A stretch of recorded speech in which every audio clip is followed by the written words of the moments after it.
Good morning সবাইকে, স্বাগত জানাই নতুন আমার একটা ব্লগে। আজকে ব্লগটা একটু বড়ই আছে।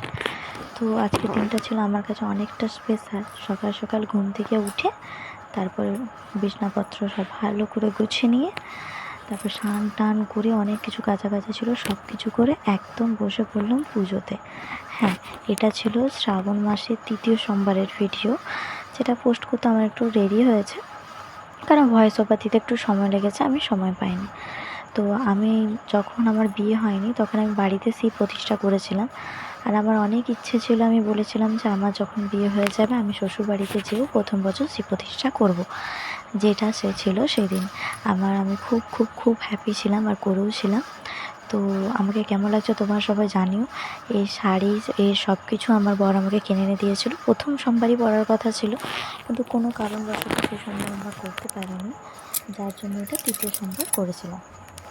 তো সেই আমাকে সব কিছু কিনে এনে দিয়েছিল, যে সবাই যেরকম ভিডিও বানাচ্ছিলাম, হ্যাঁ সব এনে দিয়েছে। শাড়িটারি আমাকেও সে এনে দিয়েছিল, আমি পরিনি। আমি ভেবেছিলাম যখন করবো তখনই পরবো। তো তারপর শিব প্রতিষ্ঠা করেছিলাম, নারায়ণ পূজাও করেছিলাম, বাড়িতে হোমও করেছিলাম, একসাথে এগুলো করে নিয়েছিলাম। তো তোমরা মিডিলে দেখতে পাচ্ছ বাড়িতে পতাকাও টাঙিয়ে চলেছে, হনুমানজির পতাকা সে টাঙিয়েছিল, সেটা দেখালাম, ছাদে উঠে টাঙিয়েছিল। তারপর পুজোতে বসে গেলাম আমরা দুজনেই স্নান করে। এখানে আমার বাবার বাড়ি থেকে মা, আমার বড় বৌদি আর পাপান গিয়েছিল। তারপরে আমার শিবকে দেখো অভিষেক করা হচ্ছে। প্রথমে দই দিয়েছিল, তারপরে ঘি, মধু, তারপরে দুধ দিয়ে করা হচ্ছে। যে পুজোটা যিনি করেছিল সেটা আমার একটা ভাই হয় আর কি, মানে ওখানে সিঁদুর সাথে একসাথেই এ কাজ করে, সে ব্রাহ্মণ। তো সেই করেছিল, আমি ভাই বলেই ডাকি। ভালো করে তারপর শিবটাকে আমার স্নান টান করিয়ে আমার তারপর সেটাকে ওইখানে আমাদের পুজোর স্থানটা আসলে আগে এদিকে ছিল, মানে আমি যখন বিয়ে হয়ে যায় আমি দেখেছিলাম পুজোর স্থানটা এদিকে ছিল, কিন্তু যেহেতু শিব প্রতিষ্ঠা হচ্ছিলো তো ওনার স্থানের মানে কিছু চেঞ্জেস নিয়ে তার জন্য স্থানটা চেঞ্জ করে এপাশ থেকে এপাশে করা হয়েছিল। তো আমি সেদিন খুব সুন্দর করে আমাদের ঠাকুরগুলোকেও সাজিয়েছিলাম। যেমন আমাদের নারায়ণ আছে, লক্ষ্মীনারায়ণ আর গণেশ, সবার জন্য আমি নতুন নতুন ড্রেস এনেছিলাম, নতুন নতুন ড্রেস পরিয়েছিলাম, মালা এনেছিলাম, মালা পরিয়েছিলাম, খুব সুন্দর করে সাজিয়েছিলাম, তোমরা দেখবে। আর নিচে যেই শিবটা রাখা আছে না, আসলে এই শিবটাই আমাদের বাড়িতে ছিল, যখন আমি বিয়ে হয়ে যায় তখন এই শিবটাই ছিল। তারপরে কেউ আমাকে বলেছিল, আমি শুনেছিলাম, আমার শ্বশুরবাড়িও বলেছিল যে দুটো শিব একসাথে রাখতে নেই বাড়িতে, মানে এক কাছে রাখতে নেই, তুমি অন্য রুমে রাখতে পারো, বা তুমি বাইরের জায়গাতে যেখানে আমাদের তুলসী মঞ্চ থাকে ওখানে রাখতে পারো, বা বেল গাছ থাকলে বাড়িতে বেল গাছ নিচে রাখতে পারো। তো আমি কী করেছি না, আমাদের বাড়িতে একটা বেল গাছ আছে, তো ভাই ঠাকুরমশাই তো বেল গাছের তলায় যেয়ে সেটা রেখে দিয়ে এসেছিলো। তো আর এই শিবটা বাড়িতে ছিল, তো রাখলে কোনো অসুবিধা নেই সে বলেছিল, কিন্তু তবুও যেহেতু বলা হয়েছে যে রাখাতে, তার জন্য সে যে বলল ঠিক আছে চলো রেখে দিচ্ছি, রেখে এসছে। তো দেখো তারপর ভালো করে আকন্দ ফুলের মালা পরিয়ে আমি একটা রুদ্রাক্ষের মালা নিয়ে এসেছিলাম, মালাটা পরিয়ে ত্রিশূল, তারপর তোমার সাপ আর নন্দী সবাইকে ভালো করে বস করিয়ে স্নান টান করি। এবার আমার নন্দীজিকে নিচে রাখা হলো, নন্দীজিকে ভালো করে নিচে রাখা হলো, তারপর এবারে পুজো দেওয়া হচ্ছিলো।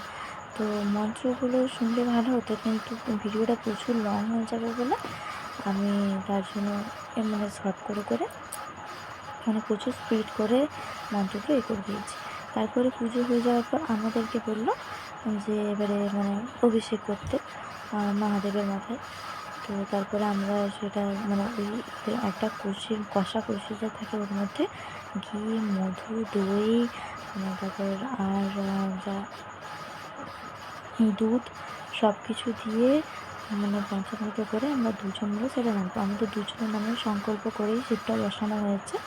শিবর আমার অনেক দিনের একটা ইচ্ছা ছিল মহাদেব, যেটা আমি পূরণ করতে পেরেছি। আমি তো সেদিন খুব খুব খুব হ্যাপি ছিলাম যে আমি তোমাকে ঘরে আনতে পেরেছি। প্রথম সোমবার যেদিন আমি পারিনি, আমি প্রচণ্ড কান্নাকাটি করেছিলাম, অনেক অনেক কান্নাকাটি করেছিলাম যে আমি পারলাম না, কিন্তু আমি সেদিন কেঁদে অবশ্যই বলেছিলাম যে আমি তোমাকে নিয়েই যাবো আর তোমাকে যেতেও হবে আমার ঘর। আমি নিয়েও এসেছি, আমি বসাতেও পেরেছি, আমি তার জন্য খুব খুশি। থ্যাংক ইউ সিধু, সিধু না থাকলে এটা হতো না। সিধুর জন্য অনেকটা, কারণ অনেকেই আমাকে বলেছে যে বসাতে দেবো না বা বসাতে নেই, বা মেয়েরা কি শিব পূজা করে নাকি, তো আমি তাদের ক্ষেত্রে এই ধারণাটা কিছু বলতে চাই যে তোমরা কি মানে এখানেই থাকো তো, না অন্য কোনো জগতে থাকো আমার জানা নেই। যে তোমরা কী করে কথাটা বলছো যে মেয়েরা শিব পূজা করে না? মানে কিছু আছে, মানে কিছু বোঝো তোমরা? মেয়েরা শিব পুজো করে না মানে কি? মেয়েরাই শিব পুজো করে।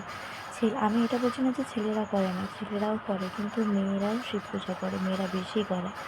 ছেলেরাও করে, মেয়েরাও করে। কোন মতে বলা হচ্ছে যে মেয়েরা শিব পুজো করে না, মেয়েদেরকে শিব পুজো করতে নেই? মানে কী বলবো, অর্থাৎ সেটা নিয়ে পরে কথা বলছি। দেখো, তারপর আমাদের অভিষেকের পর আমাদের শিব পুজোটা কমপ্লিট হয়ে গেছিলো। তারপর আমাদের হোমের দরকার ছিল, হোমের জন্যে যজ্ঞডুমেরও দরকার ছিল। তো যতগুলো সিঁদুর নিয়ে এসেছিলো কম পড়ে গিয়েছিলো, আবার আমি আনতে গেছিলাম। সামনেই একটা জেঠিমাদের বাড়িতে হয়, তো আমি চলে গিয়েছিলাম আনতে। তো নিয়ে চলে এলাম। তারপর আমাদের হোম শুরু হলো। হোম শুরু হলো হোম শুরু হওয়ার পর আমরা দুজনে করে বসছিলাম। মারা রান্না করছিল, আর খিচুড়ি হয়েছিল, লুচি হয়েছিল, তরকারি 2 রকমের হয়েছিল, প্রসাদ ছিল, মারাই করেছিল সব। আমি শুধু পূজার জোগাড়টা করে সারাদিন পুজোতেই যা যা লাগে পুজোরই সব কিছু করেছিলাম, তারপর মারাই করেছিল।